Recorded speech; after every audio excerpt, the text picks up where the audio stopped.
አሰላሙ አለይኩም ወራህመቱላሂ ወበረካቱ ብያለሁ። አላህ ለዚህ ቀንና ለዚህ ሰዓት ስላበቃ አልሐምዱሊላህ። በመጀመሪያ አይ ቲንክ ሻሃዳ ቅድም ስሰማ ነበረ ሻሃዳ የያዘ ሰው ሊኖር ይችላልና አንድ ሰው ወደ እስልምና ሃይማኖት ሲመጣ ምንድን ነው የሚለውን ነገር ክሊር የሆነ ነገር እናስቀምጣለን ማለት ነው። ለምሳሌ አንድ ወንድ ልጅ ወደ እስልምና ሃይማኖት ሲመጣ 4 ሚስት ለማግባት አይደለም፣ ወይ ደግሞ እነሱ እንደሚያነሱት ሴቶች ላይ ለመፈንዳት ምናምን አይደለም ወንድ ልጅ የሚሰልመው፣ ወይ ደግሞ ሴት ልጅ ደግሞ የተለያዩ ይሄ እንዴት ተገዳ ምናምን አይደለም እስልምናን የምትቀበለው፣ ወይ ደግሞ ለመጠምጠም ምናምን ነገር አይደለም የምትሰልመው ማለት ነው። ወይ እኛ በአጠቃላይ የምንሰልመው ከነዚህ ጥቅሞች አንጻር አይደለም። እና ታዲያ ምንድን ነው ያሰለማችሁ? ምንድን ነው ወደ እስልምና እንድትመጡ ያደረጋችሁ? ምንድን ነው እናንተ ራሱ ፖይንታችሁ ግልጽ ሳይሆን እኛን ለምንድን ነው ወደ እስልምና ትመጣለህ የምትጠሩ ለምንድን ነው ከተባለ ሰማይን ምድርን የፈጠረ እኛንም የፈጠረን የእኛ እቅድ ሳይሆን የእሱ እቅድ ሆኖ፣ የእኛ ፍላጎት ሳይሆን የእሱ ፍላጎት ሆኖ፣ የእኛ ምርጫ ሳይሆን የእሱ ምርጫ ሆኖ ወደ ምድር እኛም ፈጥሮ የላከን እሱን እንድንገዛ የላከን አንድ አምላክ አለ። የአምላክ በማንነቱ ላይ አንድነቱ ላይ ሁለትነት ሶስትነት የለበትም፣ አንድ ብቻ ነው እና እሱ እንድንገዛው ፈጥሮናል። እና እችኛዋ መንገድ ስለገባችን ነው።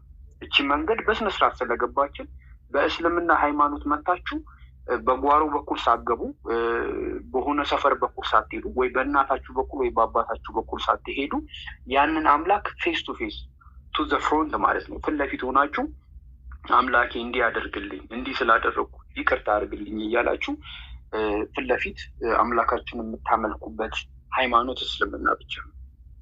አንድ ሃይማኖት አታመጡ። ይሄ እስልምና ሃይማኖት ፍሮንት አምላካችሁን የምታነጋግሩበት የምትገዙበት ማለት ነው። እና አልሐምዱሊላህ እኔ ወደ እስልምና ከመጣሁ በኋላ ይሄ በማምለክ ስነስርዓት ውስጥ እኔ እንጃ እኔ ግልጽ የለኝም። ሰው በሚሰግድበት ጊዜ ስጁድ ሲወርድ በጣም ነው ማለት ያለው ስሜት ልነግራችሁ አልችልም። አንድ ሃይማኖት ልታመጡ አይችሉም። በቀን ውስጥ እንትን የሚል ለአምላኩ 5 ጊዜ ሲሰግድ የሚውል ለአምላኩ እንዲህ ሲያጎበድድ የሚውል ሃይማኖት የለም።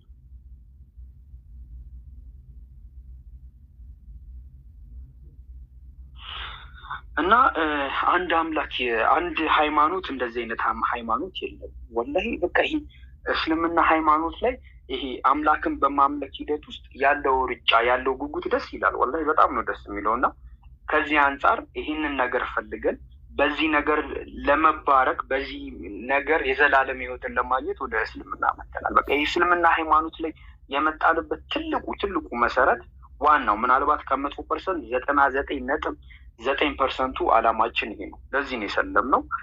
ሰዎችንም እንዲሰልሙ እየጋበዝን ያለ ነው። ለዚህ ነው። ከዛ በኋላ ከዚህ ደግሞ በዘለለ ደግሞ ያሉ ትሩፋቶች አሉ። እነዚህ ትሩፋቶች ምንድነው? በምድር ላይ የምናገኛቸው የስጋ በረከቶች ናቸው። እነዚህ የስጋ በረከቶች ያው ጎደሉብንም ኖሩልን ብዙም እንትን አይደለም። ለምን ሲባል ዱንያ ጊዜያዊ ነገር ናት። በምድር ላይ የምናገኛቸው ነገሮች ጊዜያዊ ናቸው። እኔ ዛሬ ላገባ እችላለሁ፣ ዛሬ ልጅ ልወልድ እችላለሁ፣ ዛሬ ብር ላገኝ እችላለሁ፣ ዛሬ ብር ላጣ እችላለሁ። ሁሉም ነገሮች ተቀያያሪ ናቸው። ስለዚህ በምድር ላይ ያለን ስራ ሲቀር፣ በምድር ላይ ከአምላካችን ጋር ያደረግናቸው መስተጋብሮች ሲቀሩ ሌሎቹ ቀርተው ነው የሚሄዱት። አንድ ይዘን ነው የምንሄደው ነገር የለም። እኔ የወለድኳቸውን ልጆች ያገቧትን ሚስት ይሄ ምድራዊ ላይ ያለ ነገር መኪና ሊሆን ይችላል። እነዚህ ነገሮች ጠቅላላ ምድር ላይ ነው ቀርቶ የሚሄዱት። ከዛ በኋላ የምናገኘው የዘላለም ሕይወት አለ።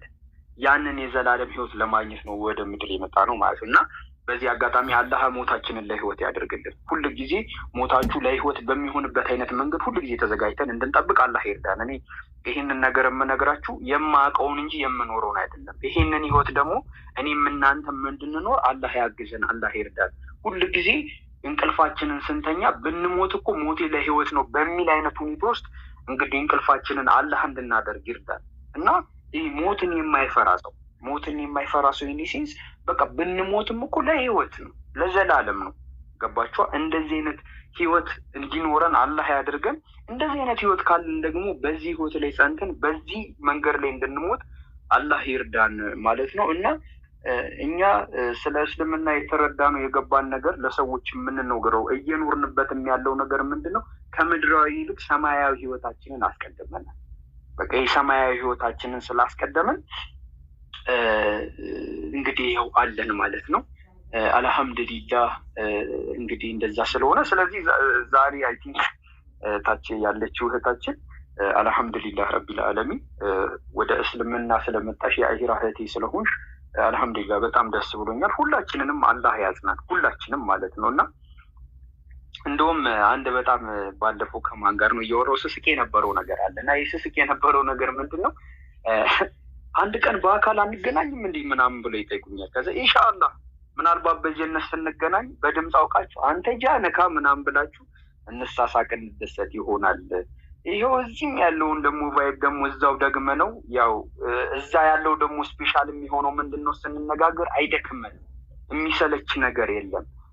ይሄ የሚያሟግተን የሚያጨቃጭቁን ነገሮች የለም እና ሁላችንም ሁል ጊዜ የሆነ ሰው ሲያወራ ደስ የሚል ስሜት የሚሰማችሁ ስሜት አለ አይደለ? እንደዚህ አይነት ነገሮች ነው የሚሆኑት እና እንግዲህ አላህ እኛ ሁላችንንም ለጀነት ያርገን፣ ሁላችንንም አላህ ይርዳን፣ ቀጥተኛ መንገዱን ያጽናን፣ አላህ በእስልምና ላይ እንድንሞት ያግዘን። ከዛም በዘለለ ደግሞ ከዚህ ስብስብ ውስጥ ባናጣቸው ደስ የሚል ሁሉንም ሰው ምድር ላይ የተፈጠረን ሰው ጠቅላላ ባናጣው ደስ ይለናል። ግን ቤተሰቦቻችንን፣ የምንወዳቸውን ሰዎች፣ ጓደኞቻችንን፣ መልካም ነገር የዋሉልን ሰዎች እንግዲህ ከዚህ ጥርቅም ውስጥ አላህ እንዳያረጋቸው እንግዲህ አላህ ያግዘን፣ አላህ ሂዳያ ይስጣቸው ለማለት ያክል ነው።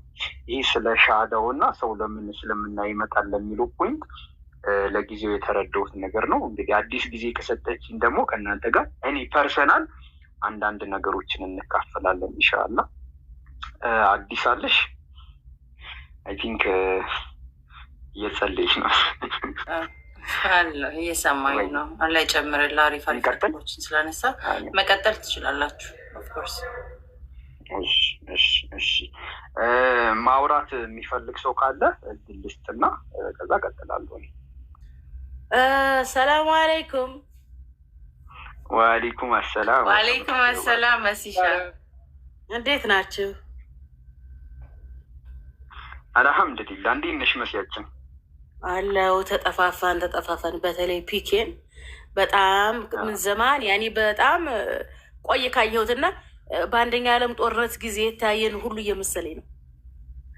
እንደዛ እኮ ነው። ረስተሽው ነው። እንዴት ነህ? አንተም ጠፍተሃል። ከረመዳን በፊት እና አዲስ ቤት ገብቼ ሰላም ብያቸዋለሁ። ግን ፒኬን ካየሁት ምን ዘመን የአንደኛ ዓለም ጦርነት ጊዜ ሆኗል። እና እንዴት ናችሁ? መሳሪያ ምናምን ሲያቀብልሽ ነበረ ትዝ ካለሽ። ከዛ በኋላ ተገናኘሽ። እንዴት ናችሁ? ደህና ናችሁ? ወላሂ ደህና ነኝ። ወላሂ ደህና ነኝ። ያኔ የህይወት ውጣ ውረድ ሁሉም ሰው የራሱን ህይወት ለማሳካት እንትን ሰዎችን ላለማስቸገር ሲባል በዛም በዚህም ተበታትነን ስላለን ነው ብዙ ጊዜ የማንገናኘው። ብቻ የተበታተንበትን ስራ አላህ ውጤታማ ያድርገው። ራሳችንም ተጠቅመን ሌላንም ጠቅማ አላህ ያድርግልን። እዚህ ምድር ላይ ያው ተበትነን ርዚቃችን የምንፈልግበት ናት ምድርና አላህ ርዚቃችን ሰፊ ያድርገው። ለራሳችንም ተርፈ ለሌላ ምንተርፍ አላህ ያድርገን። የኑሮ ውጣ ውረዱ ነው እንደዚህ ያጠፋፋል። እንዴት ናችሁት ወንድሞቼ? አላህ ይጠብቃችሁ። ያው ጃ መጨረሻ ላይ እየተናገርክ ያለው ላይ ነው የደረስኩት። አላህ በጀነት ይሰብስበን ያልከው አሚን ያ ረብ አሚን አሚን። ወንድም እህቶቻችን በተለይ እኔ ሰለምቴዎችን እወዳለሁ በነገራችን ላይ። ምክንያቱም እንግዲህ ንጽጽር የጀመርኩት በፕሮቴስታንት ሚሽነሪዎች አማካኝነት ነው። ደቡብ ላይ ሙስሊሙ ማህበረሰብ ሳይነቃ በቀይ መስቀል መልኩ ገብተው አከፈሯቸው እና በጣም ውስጤ ርር ብሎ ታውቃላችሁ እናንተ ያኔ ለ10 ምናምን ዓመት ያክል ቁጣው ከውስጥ ያለው እንትን አላለም ነበረ። ንጽጽር ላይ የዛሬ 4 ዓመት ሞላ እዚህ ቲክቶክ ላይ ከጀመርኩኝ ፌስቡክ ላይ ከዛ በፊት ነው የጀመርኩት እና ለረጅም ጊዜ ውስጤ ላይ ቁጣ አይበርድም ነበረ። ያኔ በጣም ከመናደድ የተነሳ በ10 ሺዎች የሚቆጠሩ ሰዎችን ጴንጤ ያደረግን ብለው እየሳቁና እየተሳለቁ ጴንጤ የሆኑት ሰዎች እነዛ እስልምናን አያውቁም ሲጀመር። በቀይ መስቀል ተሸውደው ነው። ቧንቧ ስለሰሩላቸው ትምህርት ቤትና መንገድ ስለሰሩላቸው ተሸውደው ነው። እና በዛ ምክንያት ተናድጄ ብዙ ጊዜ እንትንል ነበርና ሙስሊሙ ነባሩ ሙስሊም በቃ መስሚያው ጥጥ ታውቃላችሁ፣ መስሚያው ጥጥ ነው። ኦኬ እንደውም እኔ ለመጀመሪያ ጊዜ ሶሻል ሚዲያ ላይ መጥቼ በእርግጥ ንጽጽር ላይ የሚሰሩ ወንድሞች ያውቃሉ። ተራው ማህበረሰብ ምንም ግንዛቤ የለውም ስለ ፕሮቴስታንት ሚሽነሪ ማለት ነው። እና ፕሮቴስታንቱ እንደዚህ ያደርጉ ነው፣ ሚሽነሪ እንደዚህ እያደረግ ነው፣ እንደዚህ ስል ምን ትላለች ጨቅጫቃ ደግሞ ከየት ነው የመጣችሁ ምናምን አላሉኝም። አንተ ያኔ ስማርት ግንዛቤ ያላቸው ያኔ ከነባሩ ሙስሊም እንትን ነው ሰለምቴ ሆኑ እና እንደው ፌስቡክ ላይ ጽሁፎች ምናምን ሳነብ ሰለምቴዎች ሆነው የሚሰጡት ግንዛቤ ይሄ የነባሩ ልጅ የሚያውደለድሉ አለ አይደለ? ያ እነዛ እንዴት ይላጥ አደረጉት።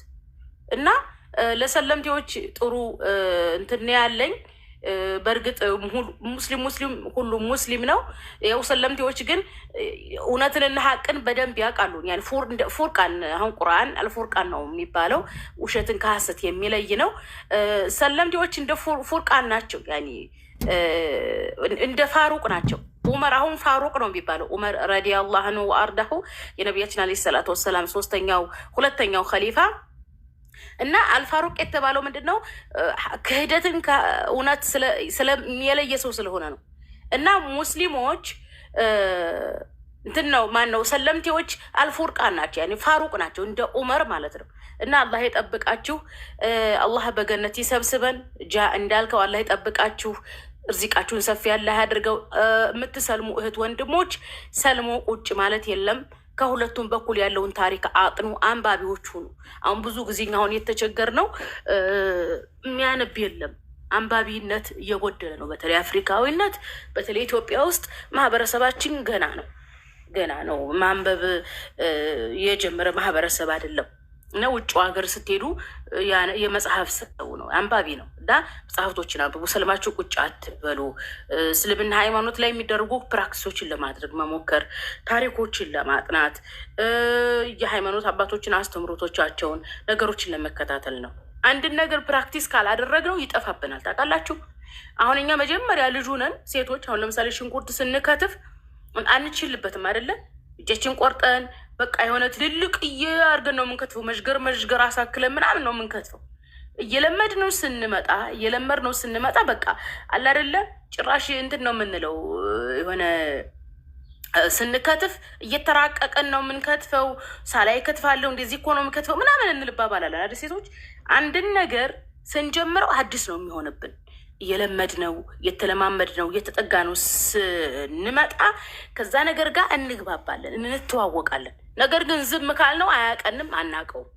አንዳንድ ጊዜ ይሰልሙና ኖርማሊ ውጭ ሀገር ሆነው በተለይ አረብ ሀገር የሚኖሩ እህቶች ይሰልሙና ኖርማሊ በስሜታዊነት ይሰልሙና እንትን ይላሉ። አገር ሲገቡ መዝሙሩም በዓሉም ምኑም ማህበረሰቡ ይስባቸዋል። እንደዚህ አይነት በስሜታዊ የሚሆን ነገር መሆን የለበትም።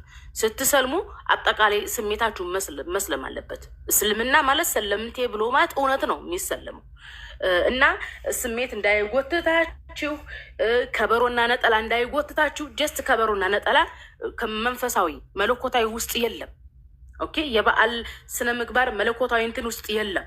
እንደዚህ ነገር እንዳይጎትታችሁ ለማንበብ ሞክር፣ ታሪክን ለማጥናት ነው። እህት ወንድሞቼ እንኳን ከጨለማ ወደ ብርሃን መጣችሁ። መጽሐፍ ቅዱስን አንብቡ። እንደው ኢየሱስን ፈጣሪ ነው ብሎ ሲያመልክ የነበረ ሰው አሁን ላይ በቃ ነብይ ነው፣ ኢየሱስን እኔ ነብይ አድርጌ ነው የተቀበልኩት ለሚለው በደንብ በውስጣችሁ እንዲገባ በክርስትና ታሪክ ምን ምን ተደርጓል የሚሉትን ለማጥናት ሞክሩ። አባቶች የሚባሉ አሉ። ለምሳሌ በጥንት ጊዜ የነበሩ የክርስቲያን መነኮሳቶች ነበሩ፣ ቀሳውስቶች ነበሩ። ስለዚህ አምላካችን አላህ ሱብሃነሁ ወተዓላ በተከበረ ቃሉ ቁርአን ላይ አበዛሁባችሁ ይችል ልናገርና ጨርሳለሁ ኢንሻአላህ። አምላካችን አላህ ሱብሃነሁ ወተዓላ በተከበረ ቃሉ ቁርአን ላይ እተኸዙ አኽባረሁም ሩህባንሁም አርባበን ሚን ዱኒላህ ይላል። ቀሳውስቶቻቸውንና መነኮሳቶቻቸውን አማልክት አድርገው ያዙ ይላል። ይህ ብሎ ማለት ምንድን ነው?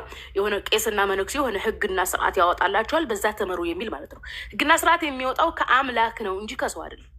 ኢየሱስ ፈጣሪ ነው፣ እግዚአብሔር ወልድ ነው የሚለው አስተምሮ የመጣው ከመነኩሴና ከቀሳውስት ነው። ኦኬ፣ ይህንን ወደኋላ ሄዳችሁ ማጥናትና ማንበብ፣ ራሳችሁን ነፃ ማድረግ፣ ሰዎችም ደስ እንዲላችሁ እናንተም ደስ እንዲላችሁ የሰላም እንቅልፍ እንድትተኙ ይህንን እንድታደርጉ መልእክት ነው ማስተላለፍላችሁ። እህት ወንድሞች አላህ ይጠብቃችሁ። ቀጥሉ።